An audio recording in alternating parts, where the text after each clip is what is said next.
The way you think about your nerve damage can have a great impact on your recovery. Science shows us that people who hold strong negative emotions about their peripheral neuropathy, or really any illness, and view it as hopeless, were more likely to experience depression or anxiety and less likely to ever recover. But did you know that you can use the power of the mind to heal? Well, the brain is our most incredible organ, and it's capable of so much, perhaps even more than we could have ever imagined. And with the right knowledge, it can be rewired to undertake the kind of self-healing that even modern medicine isn't capable of. So, in part 1 of this video, I'll cover how different thought patterns can either fuel your recovery or leave you in a swamp of misery. Then, in part 2, I'll reveal what you need to do to rewire your brain and thought patterns to facilitate your nerve repair. Now, make sure you watch this video until the end, because in part 3, I'll share with you techniques that won't cost you a thing, but will help get your brain on board with your healing process. You don't want to miss this. Coming up.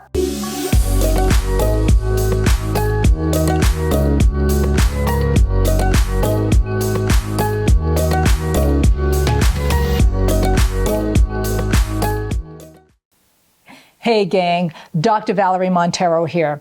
If you're finally ready to conquer your peripheral neuropathy, reclaim your life, and start living again, then subscribe to our channel and don't forget to click on the bell so you're notified as soon as we publish new content. Now, let's dive into today's video. Part 1, thought patterns can fuel or hinder your recovery. There are basically 2 kinds of people, positive thinkers and negative thinkers. Positive thinkers focus on the good in any given situation. For instance, if you inform a positive thinker that their parked car was involved in a hit and run, their outlook will be, thank God no one was in the vehicle or injured. Oh, well, you know what? I've been wanting a new car anyway. On the other hand, a negative thinker will focus on the worst in any given circumstance and dismiss the positive side. For instance, in the same scenario with the car accident, this is how a negative thinker might react. Oh my God, why? Why does this stuff always happen to me? It's like I have a black cloud hanging over my head. Now my insurance rates are probably going to go up, and I probably won't be able to get a rental car. Well, leave me a comment below and tell me which category you or a loved one fall into. Are you an optimistic positive thinker or a pessimistic negative thinker? Did you know that negative thinkers tend to have more health problems than those who think positively? Not only can positive thinking make you healthier, but it can actually help you recover faster and experience a better quality of life. Here's why. Clinical studies have revealed when positive thoughts are generated, the cortisol levels in your body will drop, which decreases the inflammatory response. Remember, systemic inflammation will cause more nerve damage and intensify your neuropathy symptoms. Also, being optimistic allows the brain to produce more serotonin, a neurotransmitter that creates a feeling of well-being and helps a person feel happy, calmer, less anxious, more focused, and more emotionally stable. On the other hand, negative thinking has the opposite impact on the body. It increases systemic inflammation due to the drastic rise of cortisol hormone, and as a result, can increase your neuropathy symptoms. I filmed an entire video on the effects of inflammation to your nervous system. I'll leave a link in the description box below so you can check it out now if you missed it. Also, chronically elevated levels of cortisol narrow your arteries and blood vessels, diminishing blood flow to your peripheral nerves. This results in less oxygen and vital nutrients delivered to the nerves. Also, elevated cortisol decreases your serotonin levels. So there goes your feel-good hormones. Now, the question is, how do you stay positive when your doctor has just told you that this hell you've been living in called peripheral neuropathy is permanent and you just have to accept it? Not to mention, your symptoms have been getting worse month after month, and everywhere you turn, your hopes are being crushed. This is an excellent question that takes us to part 2 of this video, rewiring your brain for nerve repair. Whether you realize it or not, the negative experiences you've been exposed to often influence your decisions and how you think. In fact, it may come as no surprise that humans are more attracted to negative stimuli than positive ones. This is why a negative or a shocking headline tends to draw us in. It's no accident that we're wired this way. This mechanism stems back 120,000 years, and it was really a necessity for survival. It allowed early man to remain diligently alert to impending danger and to remain focused and fixated on potential threats. So it's no wonder this way of thinking has such a significant influence on us. Scientists call this negativity bias. It's our tendency to register negative stimuli more readily and to dwell on it. Until just a few decades ago, science led us to believe that we were doomed by these genetics, hobbled by this conditioning, and really should resign ourselves to the fact that people don't, won't, and can't change. However, fortunately, after 40 years of research, science has acknowledged that we have something called neuroplasticity. That's the brain's ability to form new connections, allowing you to change and adapt to different circumstances. Now, here's an important side note, guys. This means we don't have to remain hardwired to negativity bias. But there's something you should know. When we're chronically exposed to negative experiences, whether it's from a significant other, a family member, or even from constant exposure to negative and violent media, like watching the news, this starts a negative thinking loop in our brain, which then leads to a constant chronic release of cortisol hormone. This will cause damaging effects not just on our emotional well-being, but also on our physical bodies.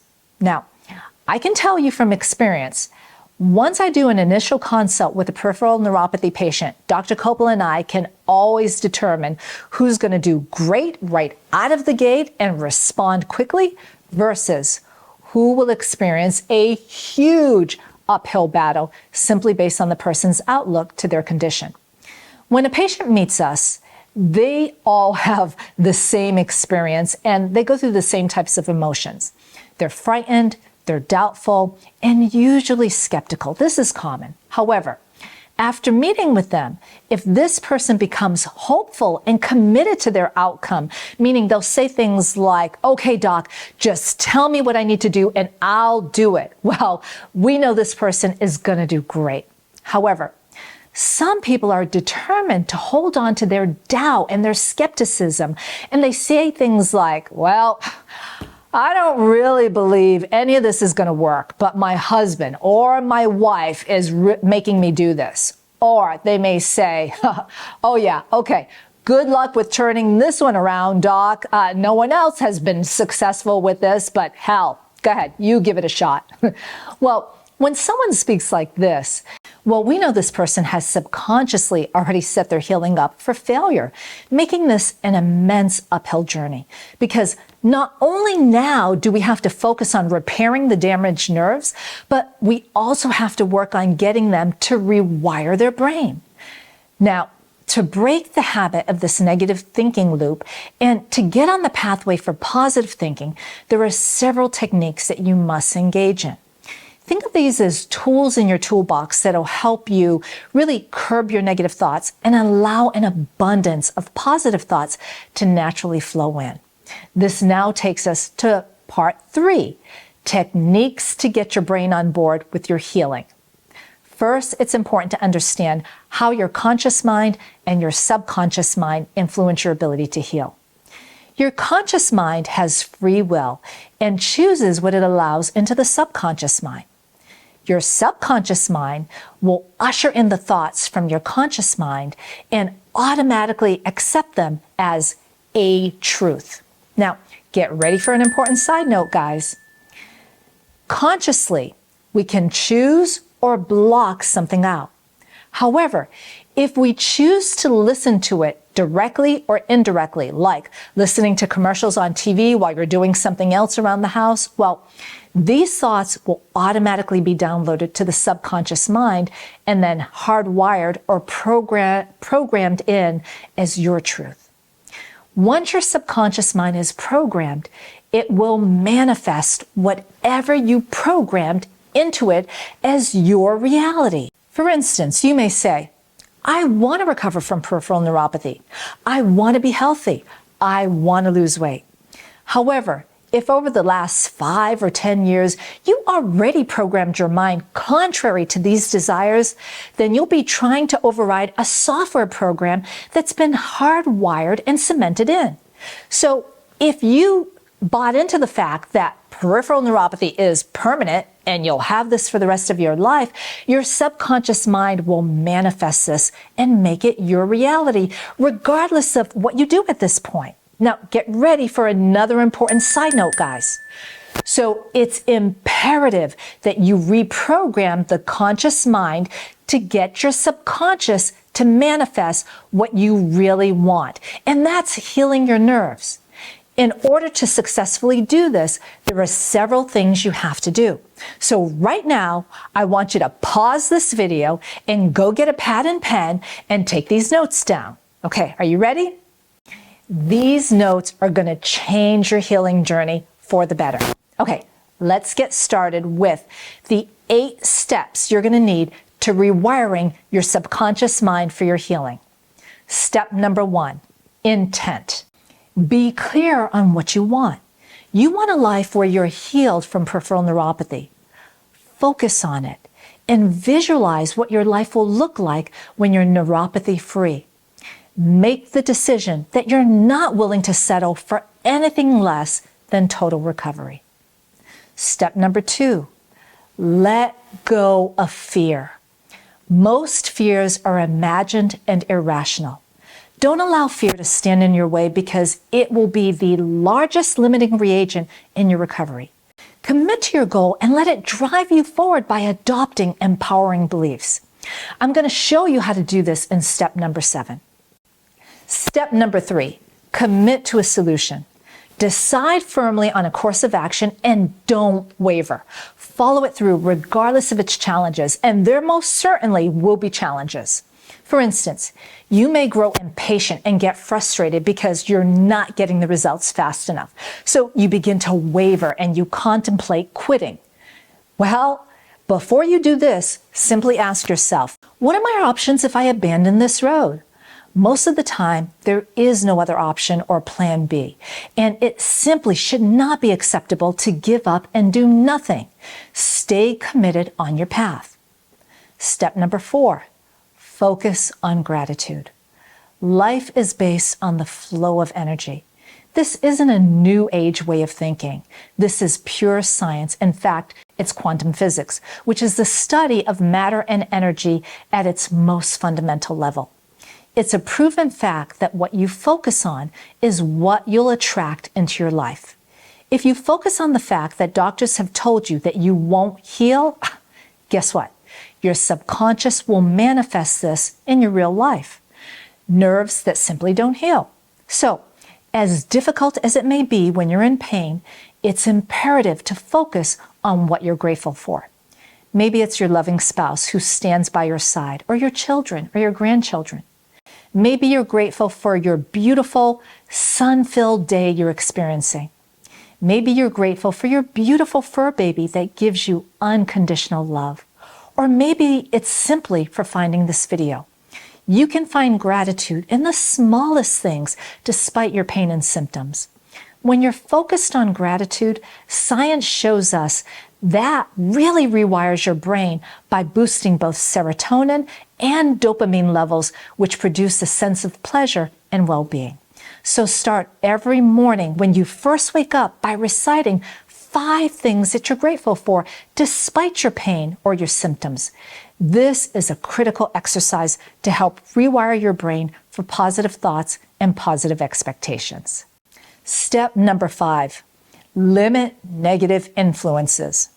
Remember, your subconscious mind is constantly absorbing information from outside sources to form beliefs that will shape how you think, behave, and feel. So, negativity from the daily news, toxic people, and social media can have a profound effect on your subconscious mind without you even realizing it. It's important to surround yourself with positive, supportive people. Seek out books, videos, and music that lifts you up and empowers you. With time, your subconscious mind will naturally become more positive and negative thoughts will dissipate as long as you set this in as your intent. Don't forget, that's step number 1, intent. Now, step number 6, visualize. Take 10 to 15 minutes out of every day and visualize with as much detail as possible what your days will look like when you're free from peripheral neuropathy.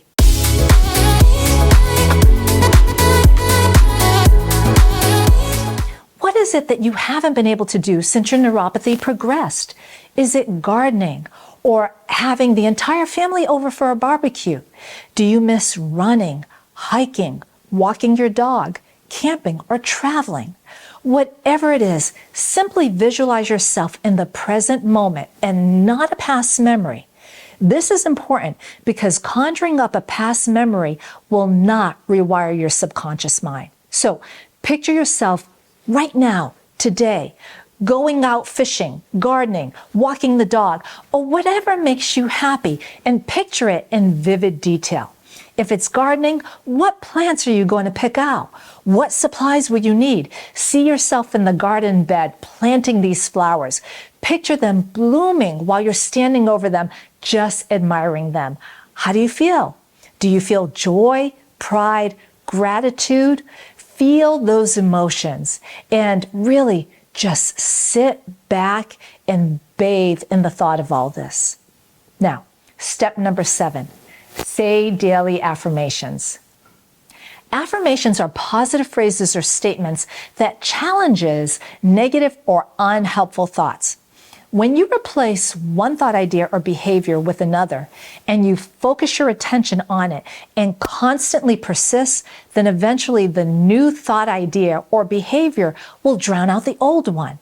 Do it enough times and it becomes automatic. It becomes a habit, something that is easy, something that flows through naturally. And neuroscience has proven that reciting healing affirmations can change the structure and the functionality of our brain and influence cellular healing. So when you truly believe something will happen, the actions follow. Here are a few examples of healing affirmations. I give myself permission to heal. My nerves are fully capable of repair and regeneration. I have the power to manifest healing and joy. Reciting these daily and multiple times throughout the day is most definitely beneficial. Repeat them 5 times out loud. I'll include a link at the end of this video to 24 very powerful healing affirmations that I use for my patients and even for myself. Now, step number 8, meditation. Meditation has been in practice for thousands of years.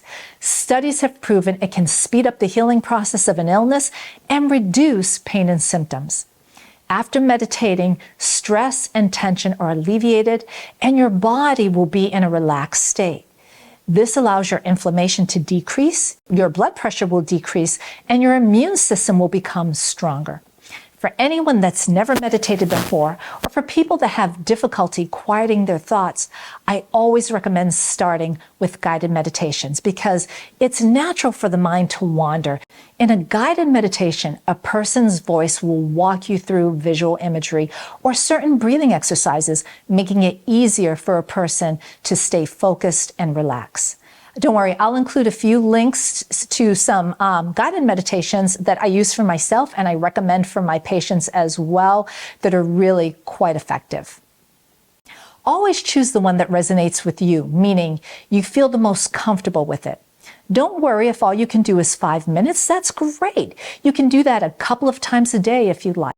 The key to receiving health benefits from meditation isn't just about how long you do it. It's more important to be consistent and do it daily.